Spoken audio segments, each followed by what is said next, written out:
Blakey here from GolfRules Questions. This week we're filming in the car as we literally go across the Port Phillip Bay. Rossco and Blakey bringing it live almost.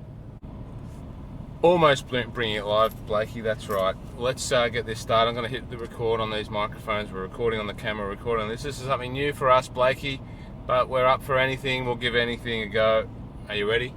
Yeah, I've already stuffed it up, but let's go. Well, hello everybody and welcome back to another episode of the GolfRules Questions podcast, episode 25 I believe.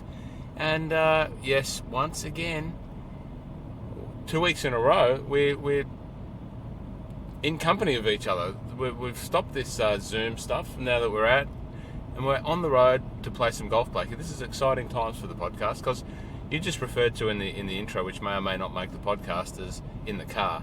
No, can I correct you on that? Yes, you can. And it feels like I'm floating or moving a little bit, Rossco. This is not a car. This is an official mobile podcast studio. And that's what it's referred to on all the podcasts that I do, and have recorded many episodes from in this very position. So welcome to the mobile podcast studio for your first time.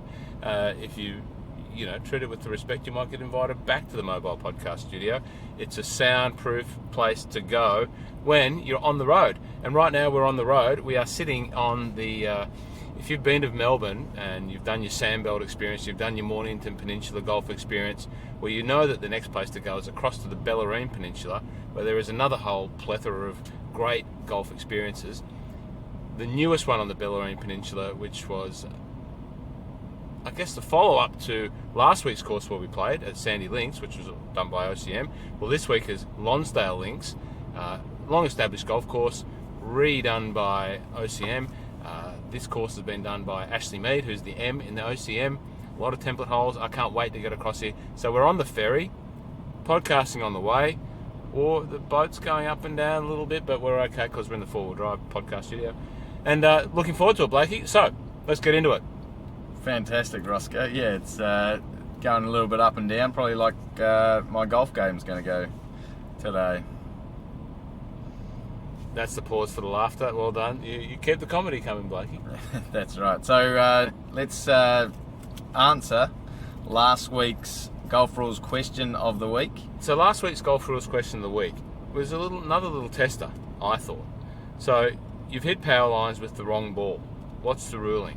So if you play at a course that has power lines running through it, and I grew up playing at Cessnock Golf Club, the Oaks, whatever iterations the course that became, but on the par 3, and I think it was like the 5th or the 6th, maybe the 7th, 6th, had power lines running across, and quite often, usually when you flushed one to the little Redan type green, you'd hit the power line and you'd have to replay it. But what happens when you hit it with the wrong ball, Blakey? Yeah, so as soon as you make that stroke at a wrong ball, you've made a stroke at a wrong ball. So you get the 2-shot or the loss of hole penalty, and the fact that there's a local rule meaning you have to cancel the stroke for the power line actually doesn't matter, because you've already hit the wrong ball. You get it? So you hit the wrong ball first, it hits the power line, doesn't matter about the power line, the wrong ball has been hit.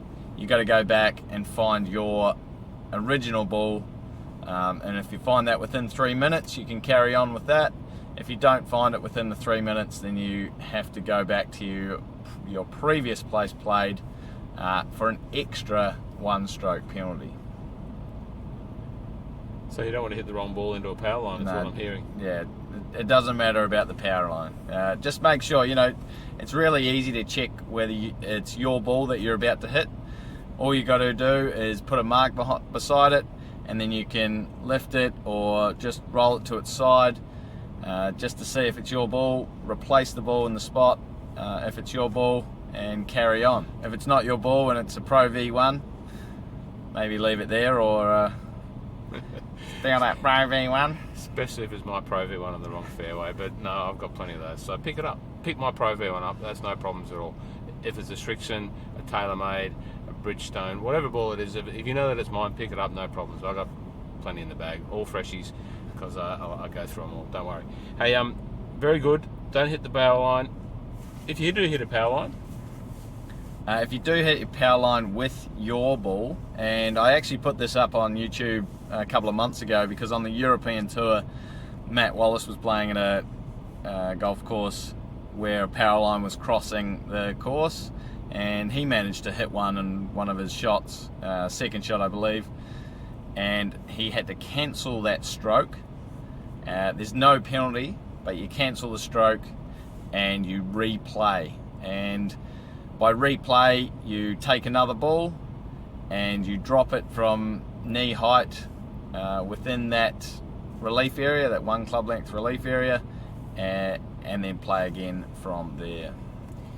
In all your times in the world of rulesdom, have you ever heard of someone hitting a power line on a par 3 and the ball going in the hole? I have. Did I believe it? I'm not sure, but I have. There's a course that I don't know if you've played it. I've played it once, I think. Waverley, southeastern Melbourne. Basically has the power lines that power the half of Melbourne, running right through the guts of it. And it's not just a power line, it is 37,000 million volts of power lines. Yeah, and on this one particular hole, the power lines actually run parallel with the par 3, and they must have to cancel and replay strokes there all the time because if you hit one high enough, they say trees are 90% air. It's probably the same with power lines, but you still seem to be able to hit them. Fair enough. Well, let's keep moving on. So we've got some rules scenarios that have popped up from the weekend's tour event, both from the Sony Open, in Hawaii, played at the beautiful Wailea Country Club, and we might flick across to some of those. The first one, what's the first one? We're going to play the second one first here, Blakey. So what's the first one that we'll play? The internal out of bounds one, We're playing the second one first, the internal out of bounds, which is really good because we talked about it in one of our better episodes. I think that was episode 13 or 14 about unusual local rules. This is an unusual local rule, but at the same time it's a legal one, not like some of those ones that we talked about. So it's under A4 local rule, and we've posted that on the YouTube, and they had one at the Sony Open on the weekend. If you think that episode 13 was one of the better ones, please go back to it, or if you didn't listen to it, go back to it and hit a like on the YouTube button. That's a good thing to do for Blakey to help his YouTube followership grow. If you don't think it was one of the better ones, just tell us. Let us know. Send us an email. Sign up to the email program where you'll get the newsletter. Like us, or like Blakey, on the Instagrams, where he's got a massive following there and people reaching out every day with weird and wonderful rules situations. And if you comment on one of the hundreds of people that comment on those, thank you. But if you do have a favourite episode so far out of the 25 by the time you listen to this, feel free to let us know. And also, if you've ever got a weird and wonderful rules situation that you want some adjudication on, information on, or just updating on, please feel free to get in contact with us on any way you can. Let's have a listen to who's the player that we're talking about here? The player in this video was, the guy Webb Simpson. But he doesn't actually come into it, and Colin Morikawa is in the video too. But it's the commentators talking about this local rule, internal out of bounds. For what hole? I think it's the 18th hole at. Personal favourite of mine, Webb Simpson. If you've listened to the My Love of Golf podcast, you've heard Rocket and I talk about Webb Simpson many times. He's the guy that just keeps on giving. I don't understand how he maintains his position, but he's obviously a very good golfer. That's how he does it. But he does very well against some of this young up-and-coming talent. But let's have a listen to these guys do it now. There's a lot of trouble there left and right, especially this week, Justin. Well, there is. And there was talk early in the week about guys hitting it through some of those posts and trees just left off the tee over towards the 10th green, which is there in the middle of our screen. It really would take off about 60 or 70 yards. The PGA Tour staff decided last night that it was going to create too many delays and possibly dangerous situations. So they added this on-course out of bounds. This is not in play off the 10th tee, which is there on the left, but on for 18 off the right.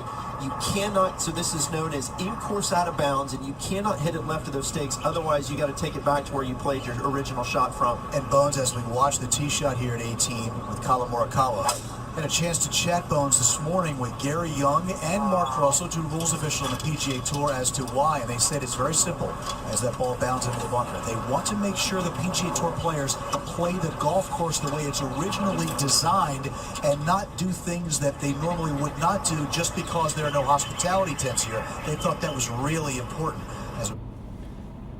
Well, there you go. You've heard it. It is really important for internal out of bounds. If you're at a course that has an internal out of bounds, you know, that's probably a fair and apt description of the reasons why.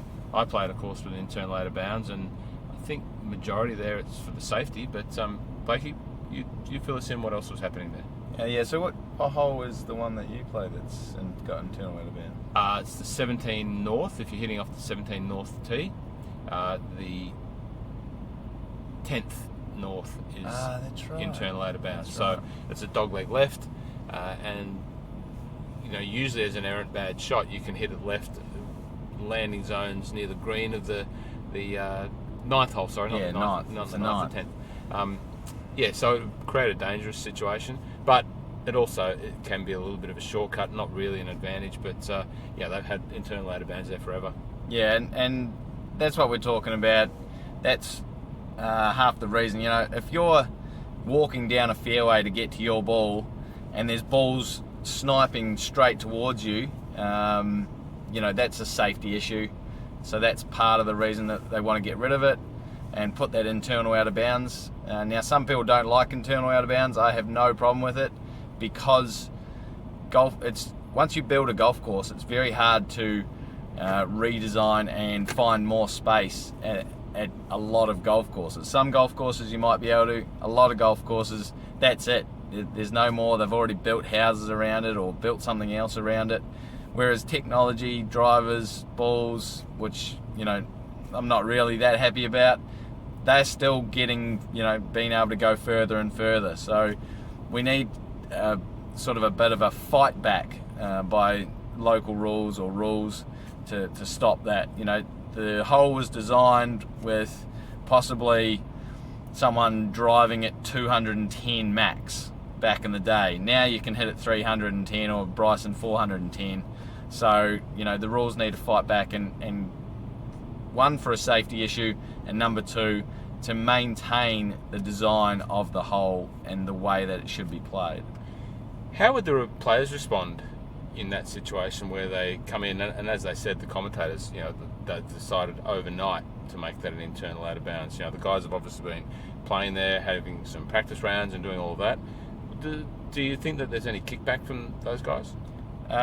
There wouldn't be in that one, because I you know, the commentator said a few people had been talking about it and saying, yeah, they would actually take the chance. I don't think they would, but you know, and just for that specific hole. But there are holes out there that players would take that opportunity. I mean, if you search the internet, there's a situation where Bubba Watson in Korea hits one through the trees on a totally different line. He doesn't even go between the two tee markers. He picks something almost 90-degree angle and hits it through trees to go down another hole for a really dogleg par 5. So, you know, there are some players that will take that opportunity, but for that one, I don't think it would have been many players. You know, they said Justin Thomas previously had taken an opportunity from that hole, but that was after he hit a tree and bounced out to that parallel or adjacent hole that his ball ended up on.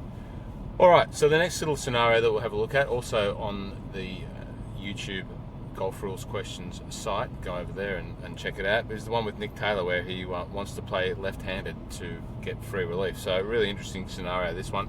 I think we've talked about it before. It's a question that I would imagine comes up a lot. Can you just flick to lefty just to get advantage? And I think you're going to explain it obviously very well, but you know, this video gives a real life example of it. So let's play that one. I'll just turn the volume up here in the mobile podcast studio. Ricocheted off the fence and is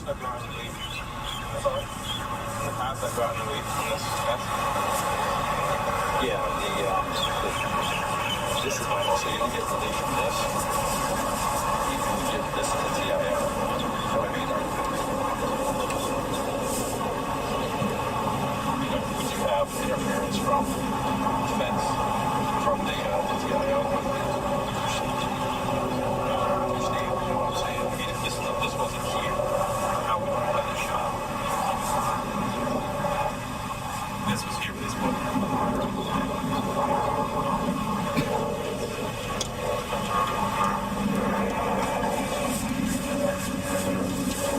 Obviously, I can't step into it, so. You're saying I got this straight down.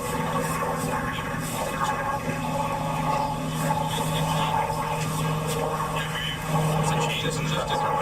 We're getting relief from the net that's on top, not from the fence that's on the bottom. Blake, I think audio-wise it's better that you do go over and listen to the video, but what you're describing there, you've got a fence with like a mesh protector above it, you know, obviously to stop some errant shots there going into a place. Just describe what's happening. Yeah, so basically Nick Taylor's ball has come up to rest against an out-of-bounds fence, but it's still in bounds, so that he doesn't actually have any kind of stance or swing for a right-handed player. Now, there's actually a fence on the outside of this boundary fence that's, let's say, 10 metres high, 15 metres high, protecting players playing that hole from the driving range, and also protecting the driving range from possibly a very wide shot off that ninth hole. Now, the referees explained to Nick that you don't get free relief from the boundary fence, but the TIO, even if it's situated out of bounds, you would get relief from. However, you have to be able to show that you can actually play a shot, and he actually couldn't play a shot right-handed. I mean, the ball would actually be between his feet. It's so close to the fence. So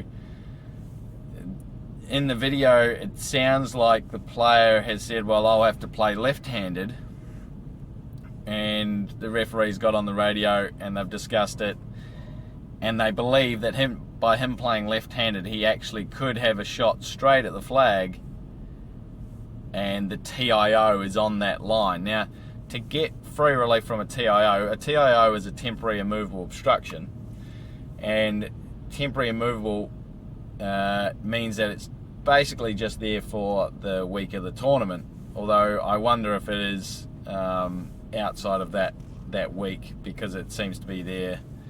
It kind of looks a little bit more permanent than temporary, but you know, if you're listening to this and you have been to that tournament or been to that course outside of that tournament, and you do know that the safety fence is or isn't there during the other 51 weeks, please let us know. Especially if you're a member of Wildlife Country Club. If you are a member of Wildlife Country Club, I would love to hear from you about that TIO. Or if you know a member of Wildlife Country Club, flick this on and pass it and get us to let us know. Yeah, so but let's just take it as it is. It's temporary immovable obstruction. You can have a temporary immovable obstruction outside the course. You can't have an immovable obstruction outside the course, but you can have a temporary one outside the course. Now it has to be on the player's line of play, has to be on the player's line of sight. So line of sight is straight towards the flag, and line of play could be a bit of a bend, it could be high, low, you know, it could you could have to go around a house type thing, so it might not necessarily be exactly straight. Anyway, the referee agreed that if Nick had flipped his club the other way to play left-handed, he still would have had interference with the fence, the temporary immovable one, not the boundary fence. I thought that was a little bit sketchy, to be honest. I know these players are a hell of a lot better than me, but it was just so close to the boundary fence, and would that have been a reasonable shot? I'm not really sure. If he was just chipping out sideways, that wouldn't have counted as free relief. because he wouldn't have had the line of play or the line of sight, so he wouldn't have been able to get free relief. But he had managed to get this free relief, took the drop. Now it's a slightly weird situation because you work out the outermost edge of the fence plus a club length. So they're saying, okay, this is the outermost edge, but we'll give you an extra club length as your outermost edge. Then you get 1 club length free relief, which a lot of people aren't quite understanding. Oh, he's taken 2 club length drop, blah blah blah, but he's not taking a 2 club length drop. They just give you, the edge of the building plus a club length. Then the next club length is the one that you drop within, and Nick was able to take a drop, hit it back over the trees, hit it on the green, and it was a short par 5, and he made the putt for birdie and was actually leading after round 2. Happy days for Nick Parker. So I guess the number... Taylor. Nick Parker. Nick Taylor. No, if you are Nick Parker, g'day to you too. I do actually know a Nick Parker. You know everyone. I do. So I guess the nub of that is you just can't flick to left-handed to get advantage because it's the other side of it, and you can't say I'm going to play this left-handed and therefore I get relief. You can't do that. No, it needs to be reasonable. Now, reasonable changes between players. Rossco's off a 4, I'm off an 8. Reasonable might be slightly different between the two of us. He's probably got a lot more skill than I have. So he may be able to think, I'll flip around a left-handed club and be able to play it, or the other way around, because I actually have a set of left-handed clubs and have tried to play left-handed for a couple of years. So, it just depends on a player's skill and talent level. There you go, listeners. Gives you a fair insight into the level of detail that this man operates, that he likes to exhaust all opportunities to play the game when he wants to play left-handed as well. It's not hard enough right-handed for you. I wasn't going too well right-handed. I got the yips with everything, and I thought I'll try left-handed, and I managed to break 100, so I was pretty happy with that. Yeah, okay. No, fair enough. If you're an ambidextrous golfer out there, like a Mac O'Grady style of golfer, if you don't know who Mac O'Grady is, you're probably young, and if you are young and using this to learn about the rules, thank you. But go and check out Mac O'Grady, because he was probably one of the greatest ever left and right-handed players. Rumour has it that he was playing the LA Open, was leading, playing right-handed, and then wanted to flick to left-handed to play the final round or play one of the rounds. Can you actually do that? Could you do that? That's a question without notice. Yeah, you could change. Obviously, in the amateur game, it's slightly different because you have a handicap, but in the professional game, they can basically choose whichever dexterity you want to use. I don't think dexterity is the right word. I was having a conversation about that.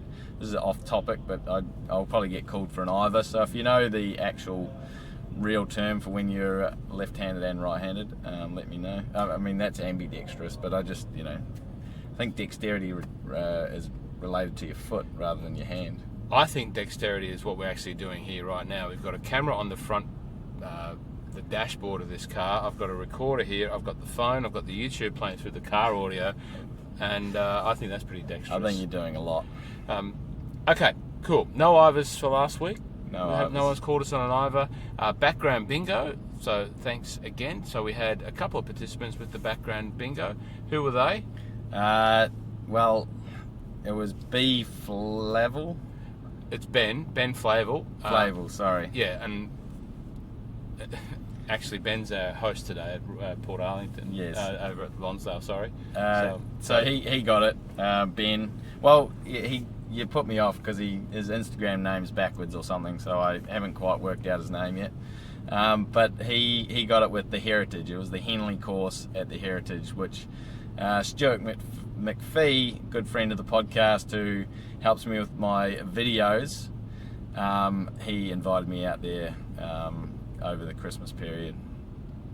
Okay, and did anyone get my background bingo? It was my house, obviously, but the intent of the background bingo was to identify the course in that beautiful picture from Airswing Media up behind us. Did anyone get that? No one got the Was it Crash or Critch Island. Critch, It was sorry. Critch Island in Donegal Island. I think I might have used a picture from there, but it was a great picture from Airswing Media, a great friend of mine and the podcast, and a great photographer, one of the world's great aerial photographers. Check out his work. It was Critch Island in Mount Eliza. No, yeah, sort of. Critch is actually, if you want to check it out, it's spelt C-R-U-I-T, another one of these words in Irish where it's pronounced different to how it would read, but C-R-U-I-T, one of the great little 9-hole links courses in the world. Now, this week's Golf Rules question of the week, because we've got to wrap it up because the boat's docking. I can hear the ding-dong-ding, which tells everyone to get back to their cars. If you do want to get across from Sorrento to Queenscliff, this is the way to travel. It's not the cheapest way to get across, but it's a very pleasant trip. The dolphins are usually bouncing out beside you. It's a beautiful view of the bottom part of Port Phillip Bay, and it's just a really easy and relaxed way. And if you're trying to make the best use of your time, you can chuck a camera and a couple of microphones in your gob and start doing a podcast. This week's Golf Rules question of the week, I'll read it, David, if that's all right. You're better. You got to do the accent again, or a different accent, or Jason Johnson, thanks to you for your commentary around the accent. Made you chuckle, so that was the intention there. If it made one person laugh, the job's done. This week's Golf Rules question of the week: do you get free relief from the spray of an irrigator? I have a question about the question already. go for it. What's an irrigator? Like it's out on the fairway and it's spraying water to irrigate the grass, the fairway, and Is that what you call it in New Zealand, bro? what do you call it? A sprinkler. Sprinkler, mate. I guess irrigators like for farmers, and come from a bit of a farming community where it's actual, big powerful water coming out, whereas a sprinkler's probably a little teeny tiny wisp of water. Okay, well, if you're on the greenkeeping fraternity and you want to let us know exactly what they're called when you go to the lunchroom at 7 a.m, when you have your lunch at 7 a.m, because that's, you've done half a day by then, irrigator or sprinkler. But do you get free relief from the spray of an irrigator/sprinkler? That's the question of the week. It's a good question. Blakey, This has been fantastic. Blakey, this big barge that we're on is revving its engines in reverse thrust. That means we're docking, so let's call it time on that. Made a great use of the time. You're going to see some footage. There's an either. I corrected myself. Maybe it's not. Footage from Lonsdale Links. We might try and cover off a couple of other rules scenarios today. But really looking forward to Lonsdale Links and seeing some of the template holes that Ashley Mead and Mike Cocking and Jeff Ogilvie have been able to conceive for this new great course on the Bellarine. I've had a lot of people that we told last week that we're going to play, and I told on the My Love of Golf podcast. They can't wait to hear the feedback, so I'm excited. Yeah, no, I'm really looking forward to it. I've been there to rate the course, and we'll be going back in February to rate it now, but to play it will just be cherry on the top. Are we going to play seriously today? Is there anything on the line? Yeah. Your dodgy 8 handicap, which really should be one. That's a lie. I do have the yips still. All right, guys, thanks for tuning in, and until next time, we look forward to meeting you again on the Golf Rules Questions podcast. Thanks very much. Hope you've enjoyed it.